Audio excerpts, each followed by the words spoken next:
Bienvenidos, señores médicos. Estamos en Homeosystem. En esta ocasión vamos a abordar el interesante tema de ¿Por qué homeopatía?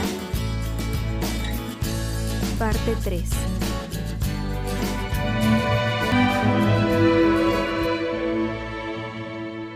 Con la homeopatía es algo totalmente distinto. Sus principios son absolutamente coherentes. Y como estos principios son estrictos, entonces las reglas de la práctica homeopática son igualmente precisas y estrictas. Nadie que desconozca estos principios puede decir que es homeópata, aunque algunas veces hubiera utilizado medicamentos dinamizados. La estructuración de un marco teórico sería el punto número 1. En este caso sí existe un consenso generalizado acerca de la naturaleza de las enfermedades y conocemos el hecho de que existen las enfermedades agudas, que son procesos patológicos rápidos del principio vital, que por alguna razón se desequilibró y que característicamente corren su curso. Si no acaban con el paciente, alcanzan su fin de una manera más o menos rápida. En cambio, las crónicas, que por cierto no se llaman así tan solo por su tiempo de duración, sino por la naturaleza misma de estas enfermedades, que consiste en que inician de una manera casi imperceptible y van desarmonizando dinámicamente al organismo viviente, cada una a su manera lo van alejando más y más del estado de salud, de tal forma que la energía vital automática que supone asistirlo en la conservación de la salud, solo puede ofrecerles una resistencia inapropiada, imperfecta e ineficaz, ya sea desde el principio o mientras siguen su curso, no pudiendo extinguirlas nunca por sí mismas, teniendo en su impotencia que verlas florecer, mientras más y más la desequilibran hasta que finalmente destruyen al organismo. Quiero hacer un pequeño comentario en relación a la cronicidad de las enfermedades, ya que una diabetes, por ejemplo, es crónica aunque tenga unos minutos de haber sido descubierta, lo mismo que el cáncer, la esclerosis, etc. Existen además las agudizaciones de las enfermedades crónicas, las falsas enfermedades, las defectuosas, las indisposiciones, los accidentes que obviamente no son enfermedades. Se entiende también en la homeopatía, como parte del marco teórico, lo que significan salud, enfermedad, curación, paliación, supresión, etc. Y sobre todo, entendemos que a fin de cuentas, como los síntomas no son algo que hay que atacar, sino los comprendemos como un esfuerzo de la physis hipocrática, vis medicatrix natura o fuerza vital unitaria, para volver a conseguir su estado de salud original. Es decir, son un esfuerzo de esa energía curativa que todos los seres vivos poseemos, que cuida que dicho ser vivo se encuentre en una armonía homeostática con su universo.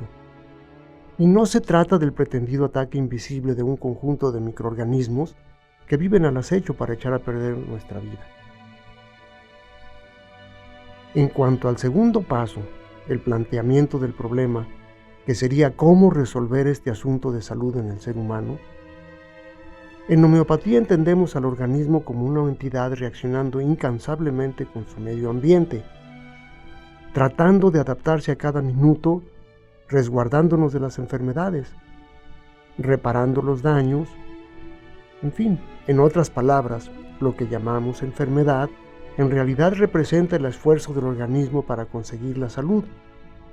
Y los síntomas del paciente no son el ataque de un estímulo morboso en el organismo, sino que son la reacción del organismo ante ese estímulo. Por lo tanto, se sigue que la enfermedad en general representa un esfuerzo curativo de todo el organismo. O sea que en la homeopatía no existe una enfermedad local, porque no hay esa noción de varias enfermedades localizadas coexistiendo en el mismo organismo.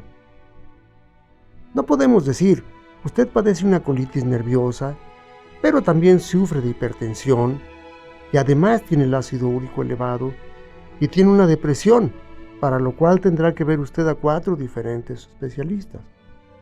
No, Toda la enfermedad en el ser humano es general, aunque pueda dar diferentes manifestaciones aparentemente localizadas.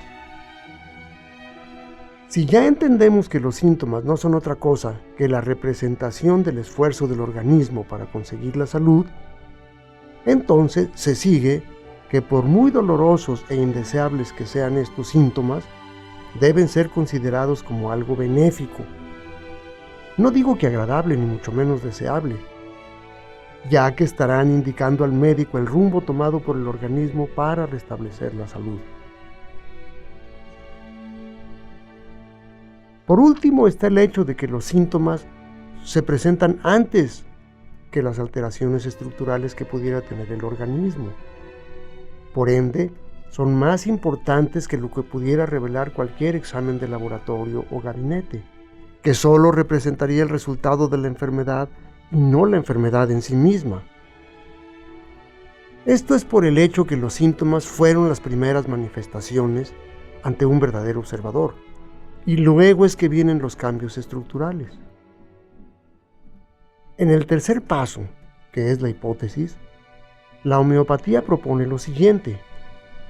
Dado que los síntomas no son más que la representación del esfuerzo del organismo para reconquistar la salud, lo que el médico tendría que hacer es asistir a ese esfuerzo, no atacarlo, no ir en contra de él, sino en su misma dirección, es decir, con medicamentos que se propongan conseguir y desarrollar síntomas similares a los del paciente.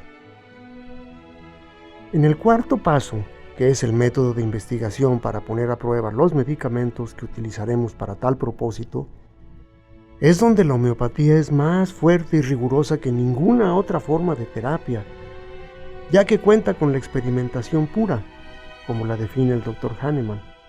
Es la única guía infalible del arte de curar, y que consiste en proporcionar la sustancia debidamente diluida y dinamizada a un conjunto de seres humanos saludables de diferentes edades y de ambos sexos. Observar cómo se desarrollan los síntomas e ir anotando meticulosamente cada uno de ellos para así formar la materia médica, que será la herramienta confiable por medio de la cual comprobar la hipótesis científica. En los pasos número 5, 6 y 7 se contrasta la hipótesis y se le proporciona a un determinado enfermo la sustancia que cuenta con los síntomas semejantes a los de su enfermedad. Se ve que dichos síntomas no solo desaparecen, sino que lo hacen en una cierta dirección y con un cierto sentido. Y entonces es que se formula el principio científico. En el paso número 8, dado que este principio se ha venido comprobando positivamente desde hace más de 200 años, y en cada consulta que lleva a cabo un verdadero homeópata está volviendo a comprobarlo al llevar a cabo la curación de sus pacientes, entonces esto ya se ha elevado a la categoría de ley científica. Tal vez uno que otro médico, aún después de escuchar esto, pudiera seguir afirmando, como lo hacen habitualmente, que la alopatía es científica porque se puede hacer estadística con ella.